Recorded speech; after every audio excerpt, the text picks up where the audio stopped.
Established in 2005, Richmond's Acts of Faith Festival is the nation's largest faith-inspired theater festival, and it encourages open discussion about faith and theater and the performances being presented.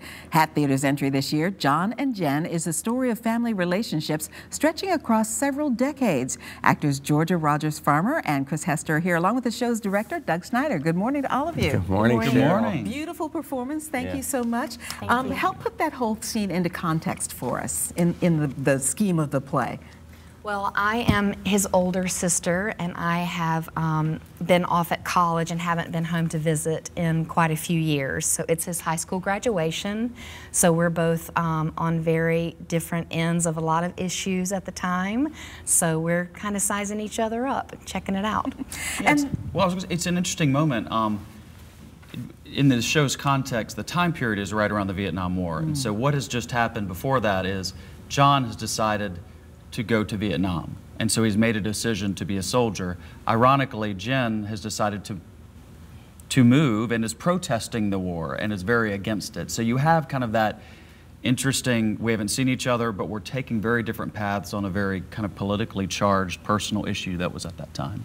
This kind of really is, though, Jen's story, because she is the thread that takes the whole story forward, and there are two Johns in her life. Yes. First my brother and then my son, both John, named John. And you were very close to your brother, and we see that relationship as children, and you both play them as children, which is an interesting concept. Yes, it's fun. It is. I mean, the show, yeah, I go from around 5-ish to 18 or 19 twice. And it's funny, you can think about that and think about playing children, and that's been one of the really interesting things that Doug has been really helpful with is if you play acting like a child, it's going to look fake, right? I mean, I can whine and be a toddler, but if you just kind of connect and follow the words and the lyrics, they're written in a way to make it sound childlike. So we're never meant to look like 5-year-olds necessarily. There will be that aura or that thematic kind of objective overall that we're creating, but you can't play that because it just doesn't seem real. But in between us and the interactions and the way the scenes are set up, I think it conveys those different ages really well. Doug, because this is part of the Acts of Faith Festival, how does it speak to the theme of the festival? To me, it's really about relationship and forgiveness and redemption and figuring out really who you are together.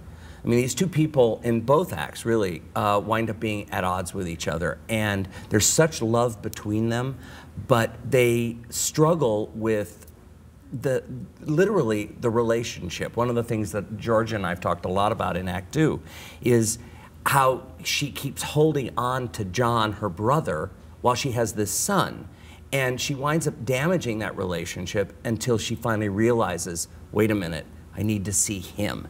And so the ending for me is so much about that forgiveness and that coming together and learning how to love through all of it. And love as individuals, because it's kind of telling that she named her son John after her brother. Oh yeah. Well, there's a lot that goes on in Act 1 that actually determines that, informs and have that. to do that. I know a lot of the festivals have talkbacks after some of the performances. Are you going to be doing some of that? March 11th, Sunday. We have a Sunday matinee at 2, and then after that there's a talkback. I'm sure that's going to bring out a lot of great, interesting family dynamic conversation. Oh, yeah. Yes, I love those talkbacks. Me too, I love them. What would you say to somebody who's saying, oh, this sounds intriguing, to have them come and see the musical? It's gorgeous music, it's incredible actors, two of the best in Richmond, and we've just got an amazing band. We've got a beautiful 4-piece chamber orchestra, and just a beautiful production. And I think it really speaks to the heart. What we've really tried to do, all of us, is keep it heart-based and really in terms of just what we all feel about relationships and bring that out. Has it caused any introspection on either of your part going through this play? Oh my. Very much so.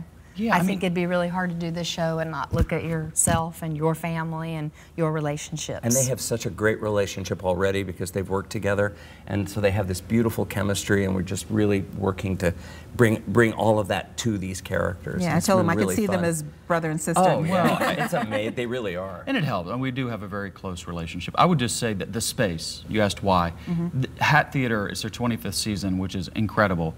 the venue is small. And Yeah. so you're going to be really So right living in there. this world with us, which is just a really cool experience Well, to be let's up tell close and people personal. where to see it. Hat Theater presents John and Jen. Enjoy a preview this Friday. Shows will continue through March on selected days until the 17th at their home location at 1124 West Briar Drive. For a complete schedule, visit our show website by early this afternoon. Just go to WTVR.com/VTM.